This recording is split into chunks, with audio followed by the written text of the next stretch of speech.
Hello and welcome to Dialogue. I'm Yang Ray in Beijing. The UK has voted to leave the European Union.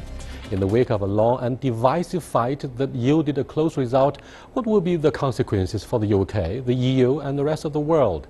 And how will China's recent closer relationship with the UK be affected now that the UK will no longer be part of the larger European organization? To discuss these issues and more, I am joined in the studio by Claire Pearson, Chair of the British Chamber of Commerce in China, and Michele Garacci, Head of the China Economic Policy Program of Nottingham University Business School of China. But before we begin our discussion, let's look at this. News of the decision sent the pound crashing to its lowest level in 31 years. In the wake of the referendum results, British Prime Minister David Cameron announced his resignation. He will remain in his position at the Conservative Party's annual conference, set to take place in October. A negotiation with the European Union will need to begin under a new Prime Minister. And I think it's right that this new Prime Minister takes the decision about when to trigger Article 50 and start the formal and legal process of leaving the EU. The result of the UK referendum has been met with shock around the world. German commuters are calling the Leave campaign's victory catastrophic, while Turkey says the decision could be the beginning of the end for the European Union. The spokeswoman for China's Ministry of Foreign Affairs, Hua Chuanying, said China respects the path that the citizens of the UK have chosen for their country. China supports the European integration process and would like to see Europe playing a proactive role in international affairs. We have full confidence in the outlook of the development of China-EU ties. The UK's unprecedented vote to leave the European Union rocked the financial world on Friday, and oil prices crashed and the British pound hit its lowest level in 3 decades. The pound has lost more than 18 US cents of its value, and the euro is down by 3.2%. Welcome back. What would happen next, Claire?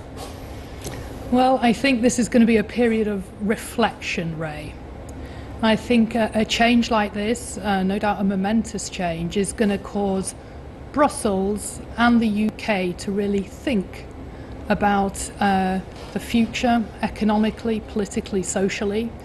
I don't think it's good or bad. It's just a period of change and a period of looking inwards to see why this happened at all. And your take? A little bit negative in the short term, anxiety.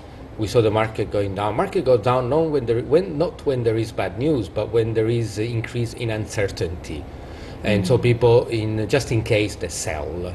Maybe overreacting, maybe there will be further downfall in prices, in values of currencies, until people really understand what's going on. Because the question is, we know that UK will leave, we don't know where it ends up. Is it going to end up like Switzerland, like Norway, like Russia? Free trade of goods, free movement of people, none of them. We don't know where it lands. So the referendum was asked a question of leave or stay, but people were not asked where they want to go. And that's part of what they need to negotiate for the next several months and years. But I think, and I give credit to these people, they will do whatever will be necessary to make the economy resilient and grow again, and rely on their strength, flexible labor laws, very good, rights for it is a country that works on the rule of law, and people will adapt. Don't ever underestimate the resilience of the British economy. Having said this, we'll come back to take a closer look at the political and economic fallout coming out of this shock, the Leave success. Okay, but people are obviously recovering from the aftershocks, Claire. It means the results were quite against the expectations of most of those who follow the survey very closely. And the survey was proved wrong somehow. What do you think are the major reasons for those who have been left disillusioned by the idea of regional integration, namely the European Union itself? Is it the beginning of the end? I don't think it's the beginning of the end. I think it's merely a transition. You know, sometimes if you're in a relationship with somebody, you take a break, things end up better afterwards. So I feel now that Brussels is going to be forced to think about how Europe runs, and I think Britain is going to have to think about who its best friends are going forward. But I think the things that made Britain great yesterday still make it great today. It's got a good workforce, it's got low corporate tax relative to Germany and France, and it's got a very positive relationship with China. The British business person is a highly pragmatic person. Business always finds a way, and I think this is going to be a very innovative period. That's why you joined the AIIB against the expectations of the United States, right?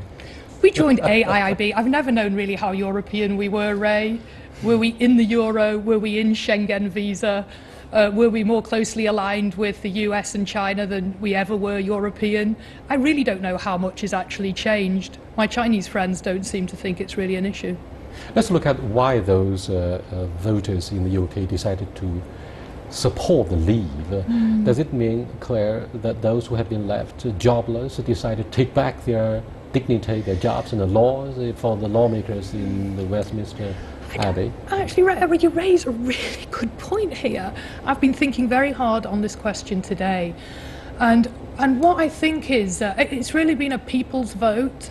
I think that sometimes our lawmakers are seen maybe a little out of touch with the general populace.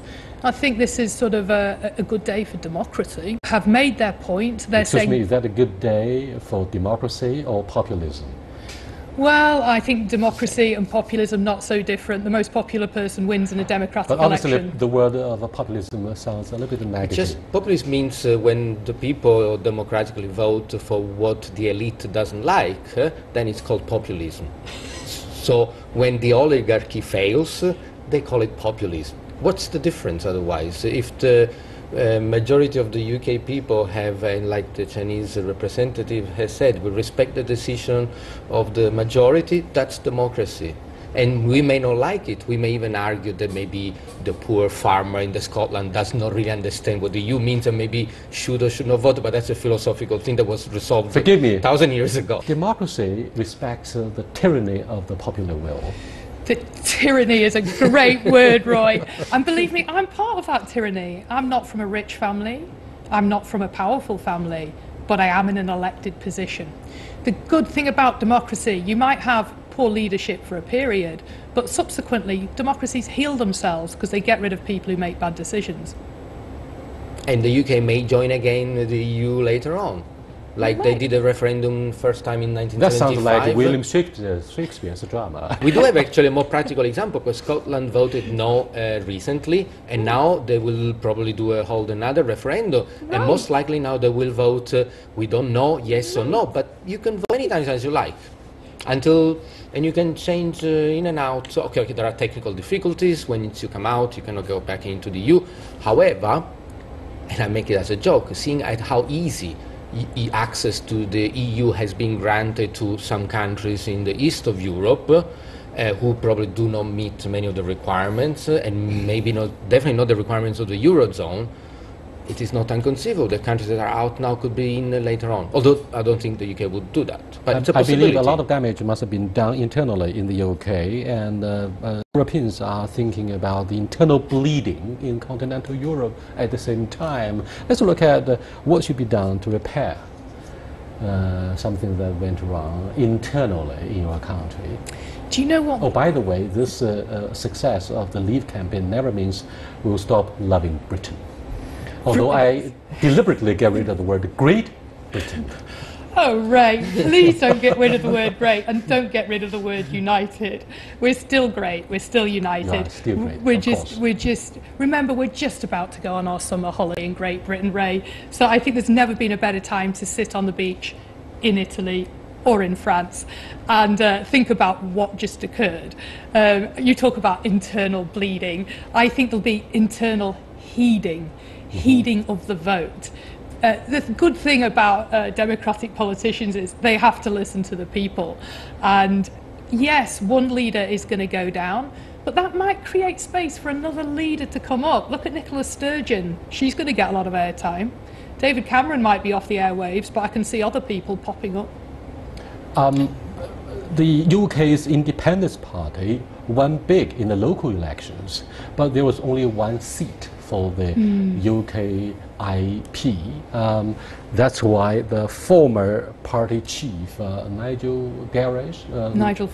Yeah, Farage, sorry. It's a French name. He resigned. He resigned. So do you think the campaign's successful leave will help the UK's Independence Party make a political comeback, and there will definitely be an injection of vigor into their campaign? They're going to become yet another major party in Parliament. Indeed, this kind of results, for some people unexpected, do reinvigorate alternative views and alternative methods of governing a country with alternative parties. And like you just said, this is not the time for the UK to try anything. Cameron has maybe rightly stepped down. He's leaving the door open to someone else. There is going to be a difficult situation. There will be emergence or re-emergence of old ideas like you. And this is, you teach us crisis, and crisis and opportunity for China. Sorry, for the UK. This moment of apparent crisis, I believe. Thank you for your philosophical understanding of the Chinese phrase, Wei Ji. Crisis and opportunities come along, they come hand in hand. So this is the silver lining for the British politics and your future with continental Europe and indeed with the rest of the world. Yeah, I know what Britain will do. They'll have a cup of tea, maybe a pint while they watch the football.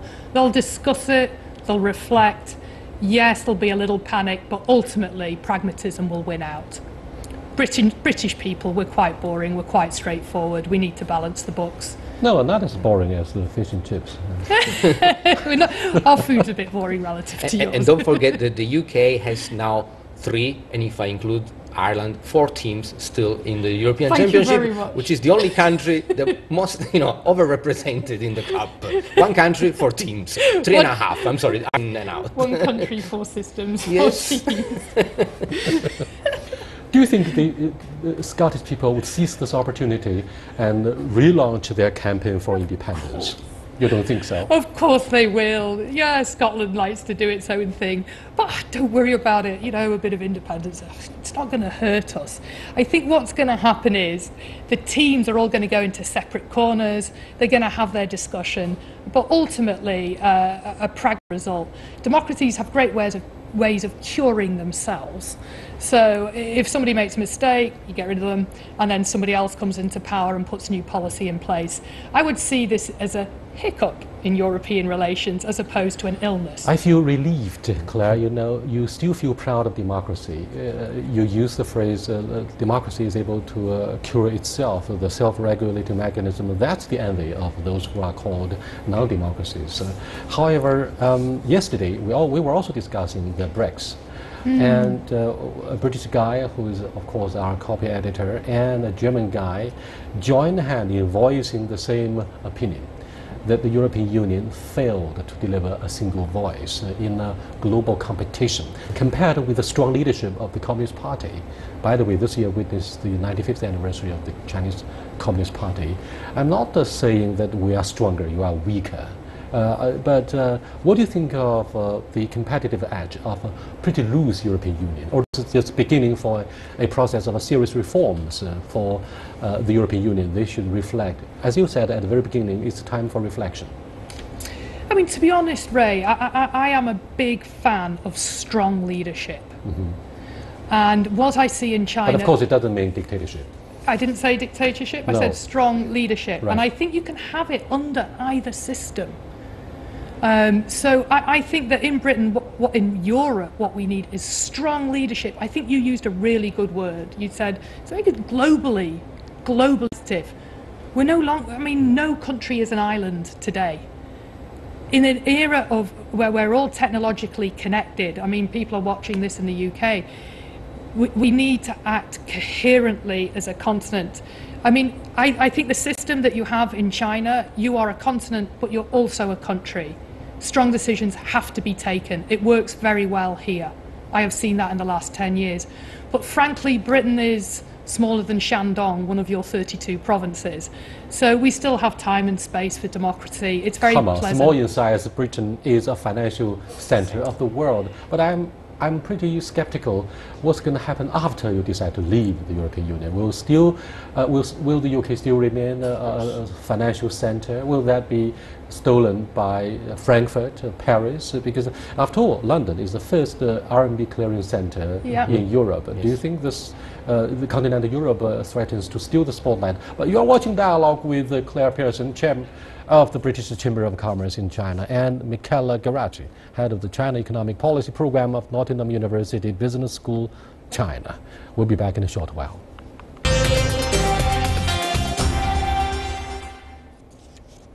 Welcome back. The idea that this is the beginning of the end in terms of housing, particularly on the issue of immigration.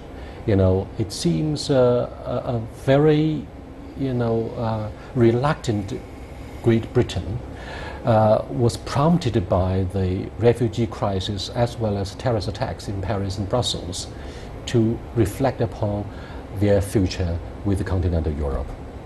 They got to start to be very serious after terrorist attacks, because if they cannot reform the Schengen Agreement, the population of Anglo-Saxon whites are most likely to be outnumbered in the near future.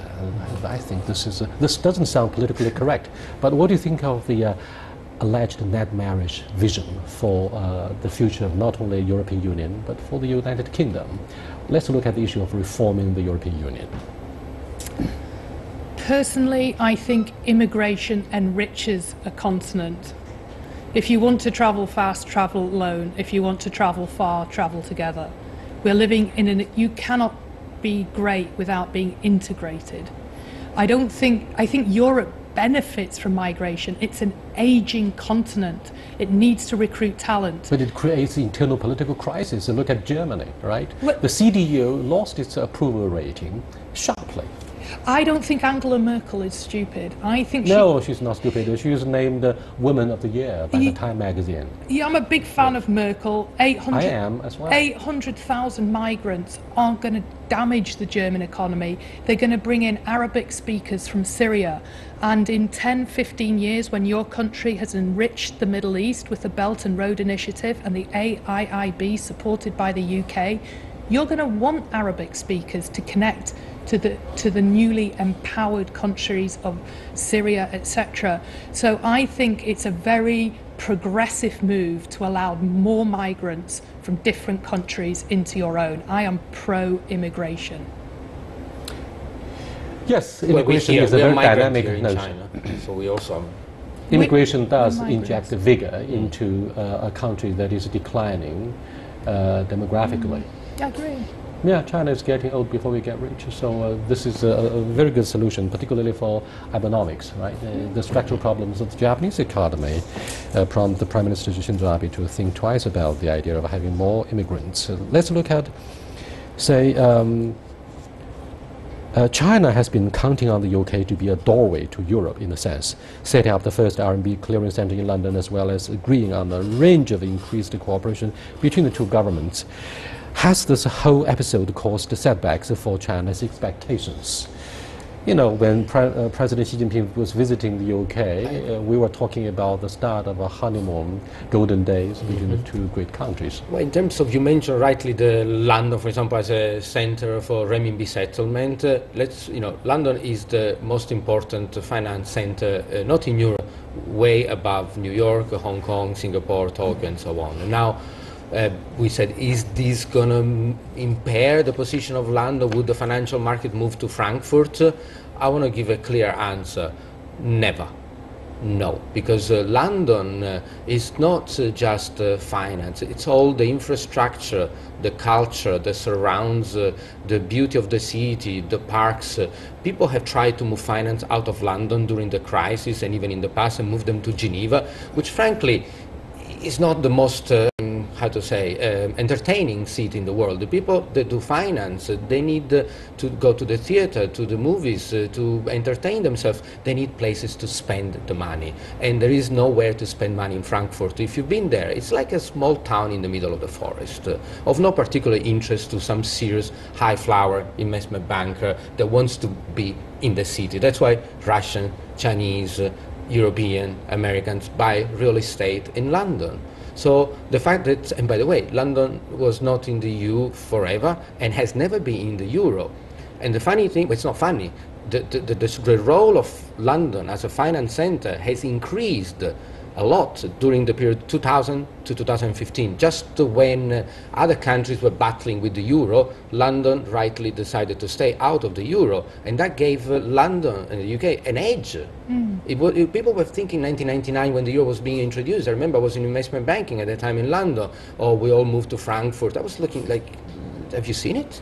It's interesting, but you cannot move a finance industry to Frankfurt, let alone Paris, Milan. I'm Italian. It's London as a finance, as a center of the world, including the fact that it's cosmopolitan city, migrant. I have resources. I can hire someone who speaks Arabic. I can hire someone who speaks English, and also, yes, sometimes I do find them in London too. Someone who speaks good English. Yeah, exactly. It's unreplaceable. So for finance and for the relationship for the Chinese investment bankers and the settlement of renminbi, number one, to stay.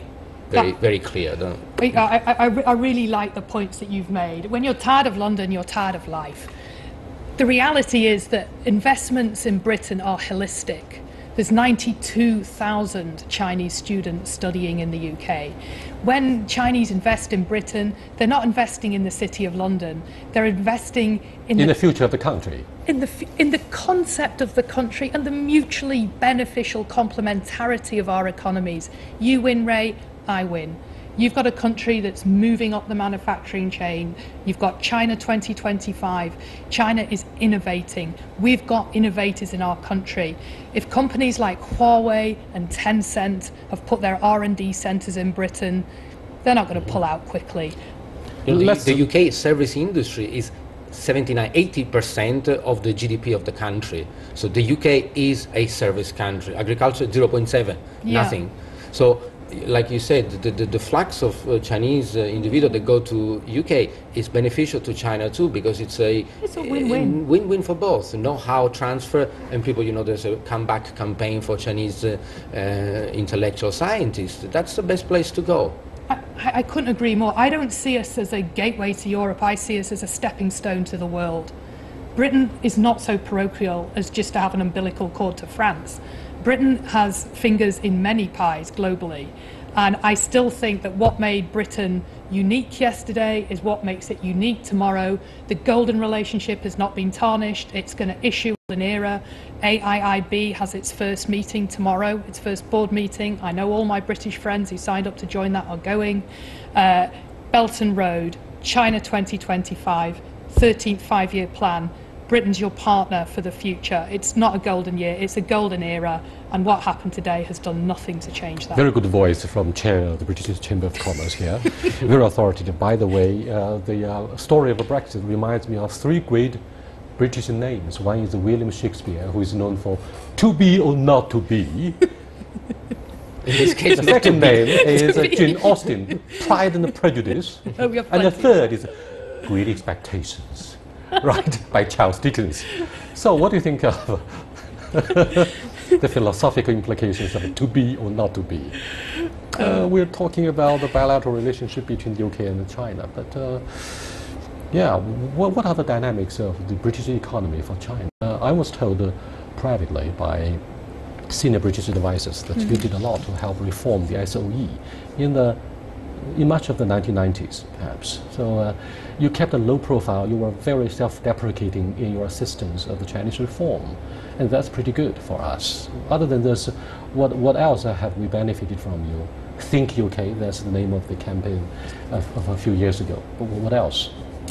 Well, Ray, I would say that, our cultures aren't that different. You can quote so many of our writers. It's a pleasure to it really is a pleasure to hear that.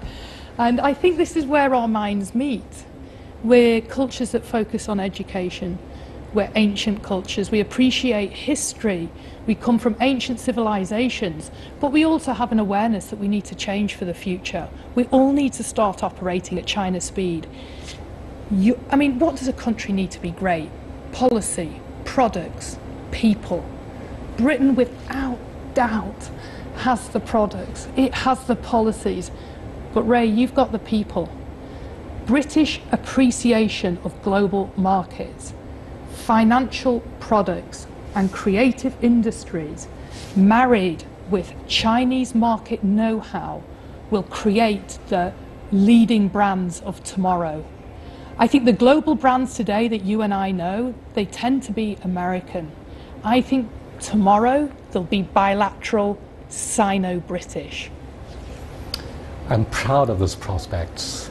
I'm proud of having Claire to be one of the guest speakers here. The black cabs in London are now magazine companies owned by Chinese. Correct. So that's the most emblematic acquisition of a British traditional product On the other hand, by Claire, a Chinese company. what do you think of the development of e-commerce, for example, that is being supported by Jack Ma, a big name of the Chinese IT industry?